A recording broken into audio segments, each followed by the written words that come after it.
안녕하세요. 상크이자스입니다.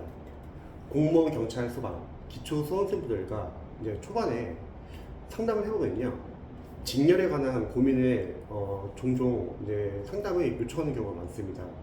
저에게 물어보는 거예요. 어떠한 직렬이 더 나은지, 자신이 이제 생각한 직렬들과 다른 직렬들의 고민을 하는 거죠. 사실 이 부분은 이제 많은 공무원, 경찰, 소방, 수험생들이 공부를 하면서 계속 고민할 부분인 것 같기도 해요. 어떤 직렬이 좋고 어떤 직렬이 나쁘다는 저희가 말을 할 수 없는 거죠. 그건 주관적인 생각이니까요. 그런데 각각 공무원 조직은 장점과 단점이 있는 것 같습니다.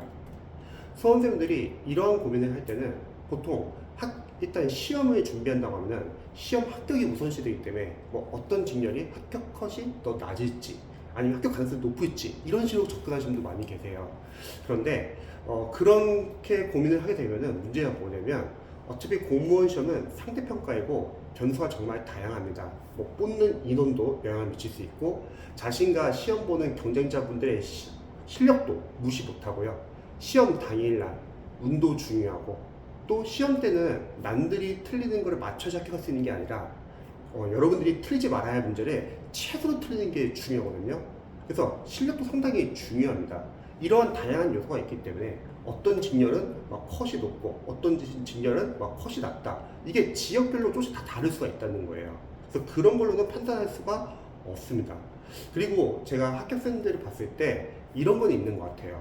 컷이 높은 지역 또는 컷이 높은 직렬 그리고 또 컷이 낮은 지역 컷이 낮은 직렬은 다 이유가 있는 것 같아요. 보통 컷이 낮은 직렬은 현지에 가서 정말 힘든 일을 많이 하고요. 다양한 이유로요.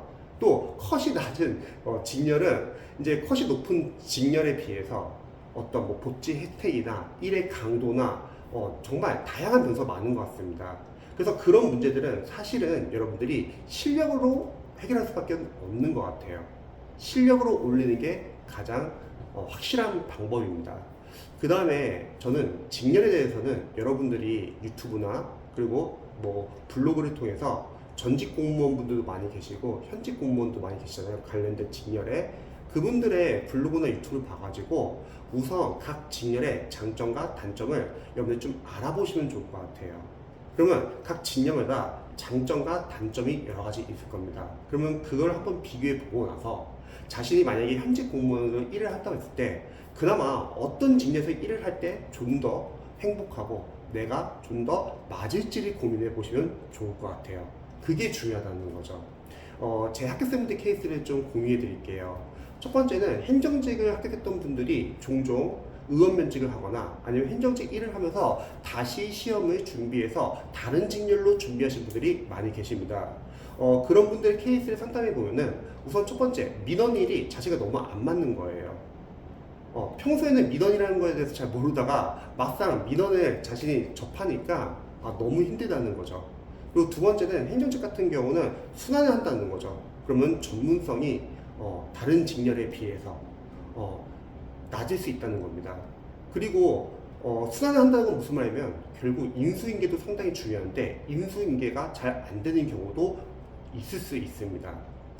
제 아내 같은 경우도 지금 현재 서울시 공무원 신년차 넣었는데 처음에 일했을 때 어려웠던 게 인수인계가 잘 안 된 거예요. 아무것도 모르는 상태에서 인수인계가 너무 안 되니까 다들 바쁘니까요. 그래서 상당히 힘들어했습니다. 교육행정직 케이스를 한번 볼까요? 교육행정직 같은 경우는 만약에 교육처에서 일한다고 하면 제가 생각할 때 장점은 학원을 관리를 해요. 약간 갑의 위치에 있다는 거죠. 하지만 단점은 만약에 학교에서 일을 한다고 할게요. 누군가는 교육행정직 학교에서 일을 한다고 했을 때 근무 시간이 짧기 때문에 좋은 거 아니냐. 물론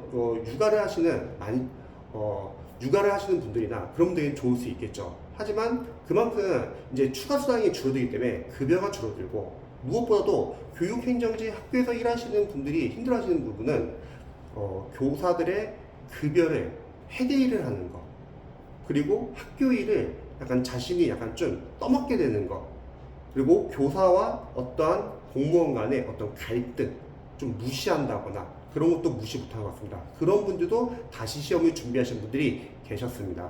군무원은 어떨까요? 군무원은 보통 막 영어를 안 보고 그러니까 이제 수험생들 중에서 영어를 못하시는 분들이 나 군무원 준비할까 이렇게 생각하는데, 군무원 합격하신 분들도 다시 시험 준비하시는 분들 케이스를 한번 볼까요? 첫 번째, 상사가 군인이에요. 남자분들 군대 다녀서 아시겠지만 상당히 보수적이고요.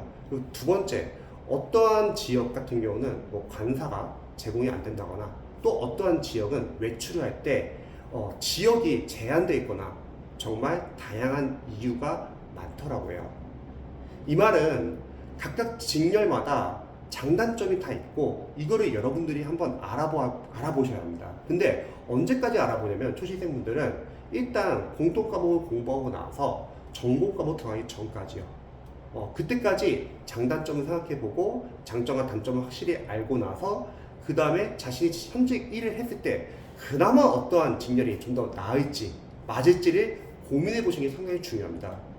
종종 이제 공무원이 되고 나서 이제 의원 면직하거나 그런 분들의 영상을 보면은 공무원이 생각보다 급여가 적다. 근데 여기서 중요한 거는 생각보다 급여 적다. 그거는 이미 명시표에 다 나와 있잖아요. 급여 명세서에.